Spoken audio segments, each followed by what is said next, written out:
সৎ কর্মের ভেতরে একটি কর্ম হলো বশীকরণ। সম্মোহন আছে, বিচ্ছেদন আছে, উচাটন আছে, মারণ আছে। তো যাই হোক, আজকে আমি একটু বশীকরণ নিয়ে কথা বলবো। বশীকরণ কতদিনে হয়, কিভাবে কাজ করে, আমি সংক্ষেপে শুধু হেডলাইন গুলো বলে যাব। কারণ ব্যাখ্যা বিশ্লেষণ দেওয়ার মতো লোকের অনলাইনে অভাব নেই। একজন আরেকজনেরটা শুনে দেখে তারপরে ব্যাখ্যা বিশ্লেষণ দেয়। তা আমি আমার অভিজ্ঞতা থেকে একটা কথাই বলবো। আসলে বশীকরণ নিয়ে যাদের প্রশ্ন তারা ভিডিওটি দেখবেন। যে বশীকরণ মূলত হয়ে থাকে, এটা মূলত একটা সময় সাপেক্ষ ব্যাপার এবং বেশ টার্গেটের ব্যাপার, এবং এগুলো একটা ব্যয়বহুল বিষয়। দেখা গেল দূরের মানুষ কাছে আনা, ভালোবাসা মানুষকে বশ করা, প্রেমিক-প্রেমিকাকে হাতের মুঠোয় রাখা, স্বামীকে বাধ্য করে নিজের আয়ত্তে এনে কথা মতো চালনা করা, স্ত্রীকে বাধ্য করা, পরকীয়া নষ্ট করা এবং পরকীয়া ব্যক্তিকে ফিরিয়ে আবার পুনরায় আগের জায়গায় আনা, এগুলো কিন্তু একটা বশীকরণের অংশ। তো বশীকরণ কখনো ৩ দিনে হয়, কখনো ৭ দিনে হয়, কখনো ২১ দিনে হয়, কখনো ৪১ দিনে হয়, কখনো ৯০ দিনে হয়, কখনো ৬ মাসও লেগে যায়।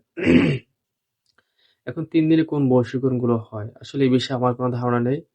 আসলে এটা হলেও হতে পারে, কিন্তু আল্লাহ পাকের হুকুম চাইলে সবই সম্ভব। যদি স্বামী-স্ত্রী কাছাকাছি থাকে, দেখা গেছে মন মালিন্য, স্বামী-স্ত্রীর কথা শুনে না, সেক্ষেত্রে তকবির করার পর দেখা গেল ২ দিন বা ৩ দিনের মাথায় ধরে যায়।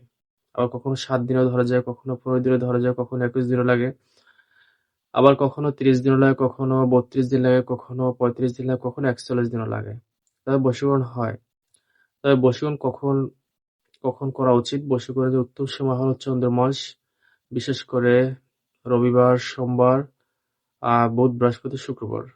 আর বাকি যে দিনগুলো আছে এগুলোতে শত্রুতা পয়দা, তারপরে মানুষকে মারণ বা উচাটন বা শত্রুকে ভিটা বাড়ি ছাড়া করা, শত্রুকে পাগল করে রাস্তায় নামিয়ে ফেলা, বিশেষ করে পূর্ণিমা, অমাবস্যা, এই সমস্ত যে উচাটন বা মারণ কর্মগুলো করা হয়। আসলে বশীকরণের জন্য অনেকগুলো সুনির্দিষ্ট নিয়ম আছে। যে লাইনে কাজ করে, বিশেষ করে ইসলামিক লাইনে অনেক ঝামেলার ভিতর দিয়ে এগুলো করতে হয়। অনেক নিয়ম-নীতি মেনে পাক-চাপ হয়ে বশীকরণ একটা কিতাব কিনে আনলাম, আর চকবাজার থেকে বেশ কিছু আপনার কালি কিনে আনলাম, আর উইনসন কলম দিয়ে এই তাবিজ লিখলাম, আর তারপরে একটা দিলাম হাতে রেখো, আর একটা ৩ রাস্তার মোড়ে রেখো, আর একটা গাছে ঝুলাও, আর কিছু তবদি দিলাম পুরো হাঁড়িতে মন্ত্রপুত করে দিলাম, তারপরে এটা মাটির নিচে রেখো আগুনে জ্বালিয়ে, আর ছেলে মেয়ে চলে আসলো, স্ত্রী চলে আসলো। বিষয়টা কিন্তু এরকমের না। বশীকরণ খুবই একটা টাফ ব্যাপার, খুবই একটা কঠিন বিষয়, আবার খুবই সহজ যদি জানা থাকে। বশীকরণ আমরা কখন করি? যদি দেখি যেটা ভালো বা বৈধ, সেটা আমরা করি। ইনশাল্লাহ হয়েও যায়। ইনশাল্লাহ হয়েও যায়। এই যে আমার ভিডিওটা যারা দেখছেন, শুধু আপনি দেখছেন আর কেউ কি দেখছে না? অবশ্যই দেখছে। যারা আমার থেকে এই সমস্ত বিষয়ে চিকিৎসা নিয়েছে তাদেরটা তো হয়ে গেছে ইনশাল্লাহ।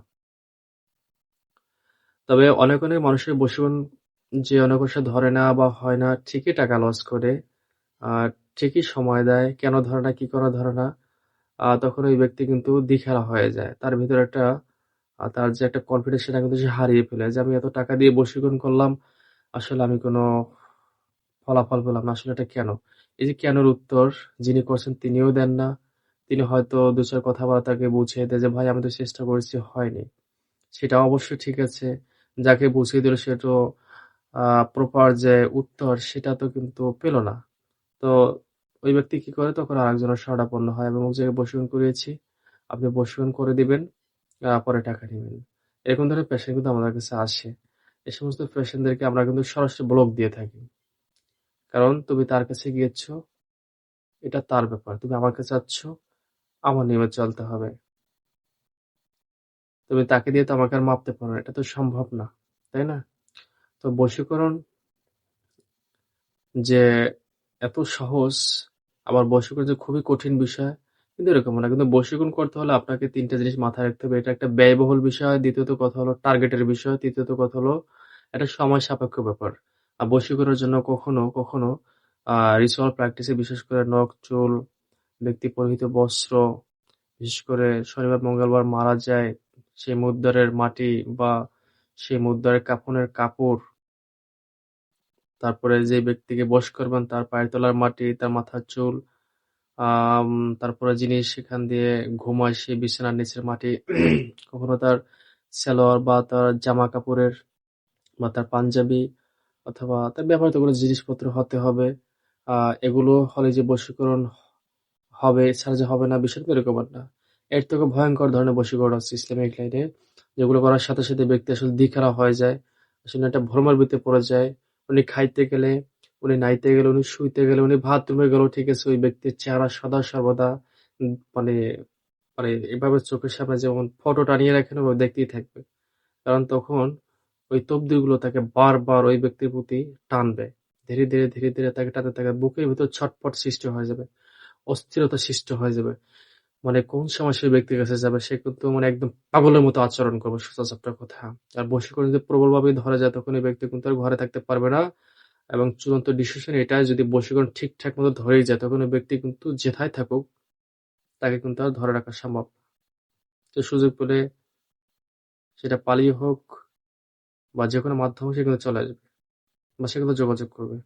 অনেকে দেখা যায় ভালোবাসা মানুষ বশ করার জন্য বিভিন্ন তান্ত্রিক কবিরাজের কাছে যায়। ১৫,০০০ টাকা, ২১,০০০ টাকা, ৩০,০০০ টাকা, ৫০,০০০ টাকা এভাবেও দিয়ে থাকে। তদবির করিয়েছে, ২ দিন কথা বলছে আবার ব্লক করে দিচ্ছে। এটার নাম বশীকরণটা। যদি বশীকরণ সত্যি হয়ে থাকে তাহলে এই ব্যক্তি আপনাকে ব্লক করবে না। ওই ব্যক্তি কখনোই আপনাকে ছেড়ে যাবে না। যদি আ কোনো যার মাধ্যমে তদবির করিয়েছেন, যিনি তদবিরটা করেছে তিনি যদি সঠিকভাবে প্রপার ওয়েতে কাজ করে দিয়ে থাকে। দেখা গেল বশীকরণ করার পর ২-১ মাস পর ছুটে যায়। কিন্তু তদবির করার আগে বলে যে হ্যাঁ, একদম সারাজীবন বশ থাকবে, এই থাকবে, সেই থাকবে। আসলে কিন্তু থাকে না। মূলত উদ্দেশ্য হলো টাকাগুলো খসানো।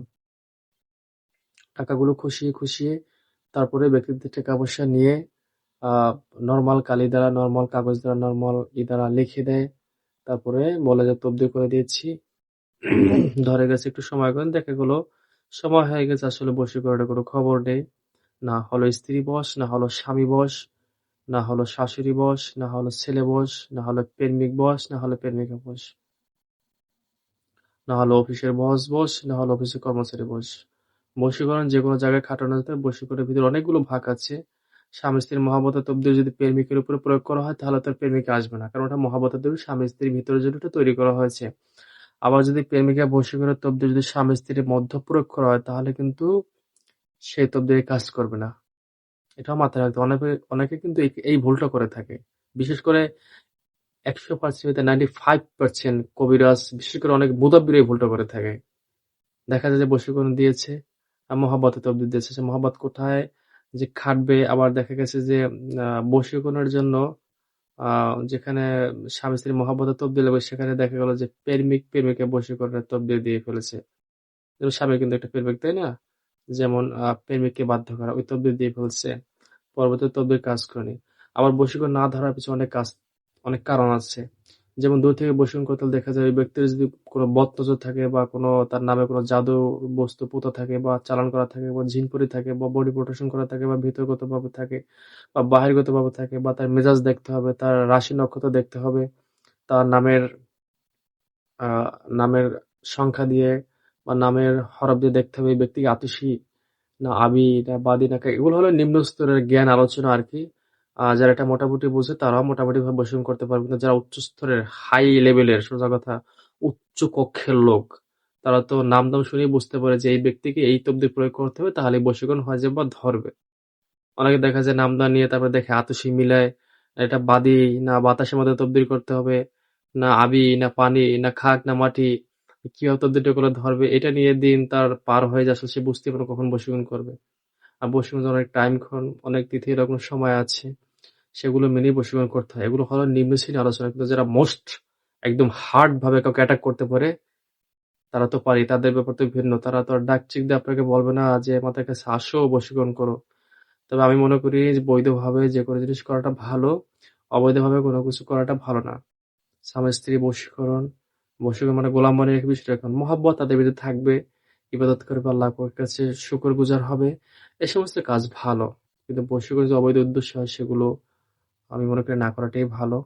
আর বিশেষ করে এই জিনিসটাকে কাজে লাগিয়ে অ্যা এক শ্রেণীর লোক আছে যারা রমরমা ব্যবসা পেতে বসেছে অনলাইনে। ২৪ ঘন্টা বশীকরণ এই সেই যাই হোক এগুলো থেকে সাবধান থাকবেন।